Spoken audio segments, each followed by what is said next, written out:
Why is it so hard to get out of your own head? Steph, my friend wants to use my psychologist and I don't want to share. Help. Steph, how to manage the downer and fatigue that comes with each month with PMDD. The What's Eating You podcast is a series of mental health topics that are designed to make you think, learn, educate, and validate. Enjoy the show. Welcome back to another Mindset Monday with your resident host and psychologist, Stephanie Giorgio.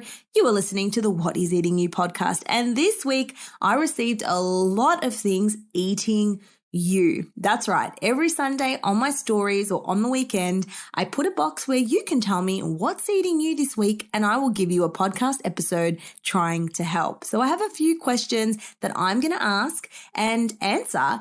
And usually it comes down to the Ask Steph question box also. This is on my website because on Instagram, there's only a certain amount of space where you can write a question. So if you want to ask me a detailed question, there is an Ask Steph box available when you click on my social media links.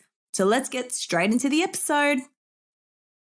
Steph, my friend wants to use my psych and I don't want to share. She is my safe space. Help. This is not an uncommon thing, unfortunately. I used to actually work as a psychologist at this particular place, and I used to work with a university.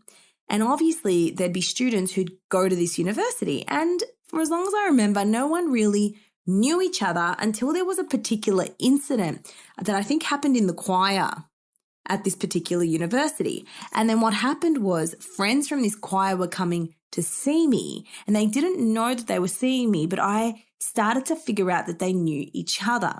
So seeing a psychologist as someone who is also seeing a psychologist that is someone you know, I said that really confusingly, can often happen. Or a friend could want to see the psychologist you are seeing. Now, this is not uncommon, but I want you to know that you do not have to share your psychologist. I've had clients say to me, my friend actually asked me for your details because they really want to see a psychologist, but I don't want them to see you because that would just make me uncomfortable. They're my roommate. I've spoken about them in sessions and I'll say, yep, completely. That is absolutely okay. You don't even need to tell me this. That is completely fine. And as a psychologist, it's really important that you use your clinical judgment to judge whether you're going to see someone that your client knows. I'm very big on keeping boundaries. I don't choose where possible to see people who know each other. I just think there's a lot of gray area and it can cause problems. However, if you are someone living in a rural town and there's only one psychologist there, this rule may differ for you. But for me, I avoid it where possible, and I try not to see people who know each other because they talk about each other in sessions and it can impact your judgment, it can create biases, and I just don't think it's a good idea. Now, for this particular person's question, it really depends. If you feel this friend might get offended, if you say, look, I don't feel comfortable sharing, if you think they're going to take it the wrong way, just say, the psychologist doesn't have capacity. I asked her, she doesn't have any capacity or any space.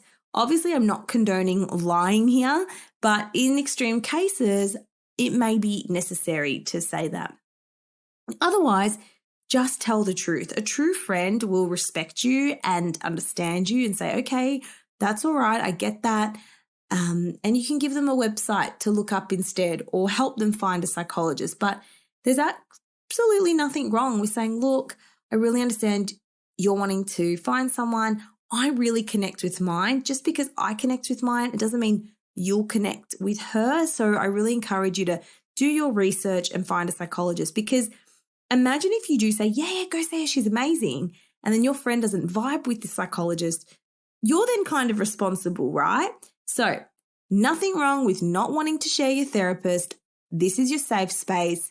This is your time. This is your self-care, and you don't want other people impeding on that. So absolutely okay to say no. Next question.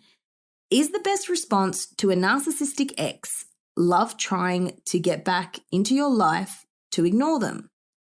Is the best response to a narcissistic ex lover are trying to get back into your life to ignore them.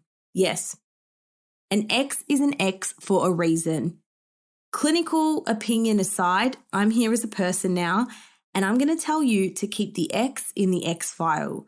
I don't recommend being friends with your ex. I don't recommend being in contact with them unless it is absolutely necessary. I think an ex is an ex for a reason.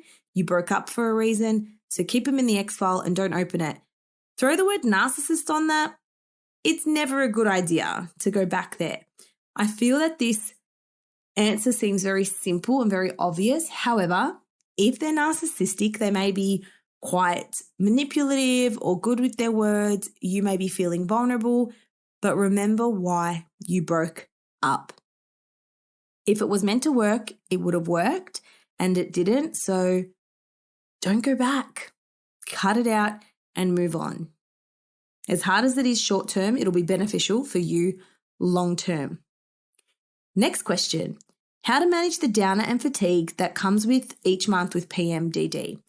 PMDD is premenstrual dysphoric disorder, and it is a mood condition that I believe affects 2% of the menstruating population. So essentially, it's like PMS on steroids. You get really bad anxiety, depression, physical symptoms, breast tenderness, cramps, irritability, and uptake in interpersonal conflicts. But it happens the exact same time every month during the time of your cycle, usually a week or before you're menstruating. You know it's this and it's not depression when it happens the same time every month, whereas depression or another mood disorder is quite variable with when it happens. PMDD is very predictable, and you have to track it for a long time to actually get this diagnosis.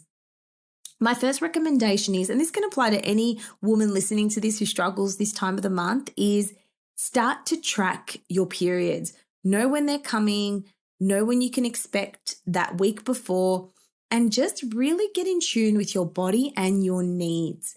For some people, they know they're going to be extra hungry, so they prepare for that. Maybe they make their portions a little bit bigger. They have a little bit more fiber, so they're more full, but you can prepare for it effectively. So I think doing all the physical strategies is really important. Getting your heat pack, getting any pain relief medication you need, getting your meals, maybe get YouFoods that week or a meal prep company so you don't have to think about it. It really takes a mental toll. So I think anything you can do to take away the mental fatigue and toll of the things you need to do during that time of the month can be amazing. Maybe you don't cook. Maybe you order takeout. Maybe someone else helps you. Maybe you catch up with a girlfriend. Whatever can be easier practically during that time of the month. Then there's the emotional kindness and compassion. When it's that time of the month, remind yourself, you know what? I may be a little bit more irritable and I may be a little bit more low in mood. Now, when you are in hypoarousal, which is low mood, you need to do things to bring your energy up. You have to do the things you don't want to do. You've got to go out for a walk. You've got to get in the sun.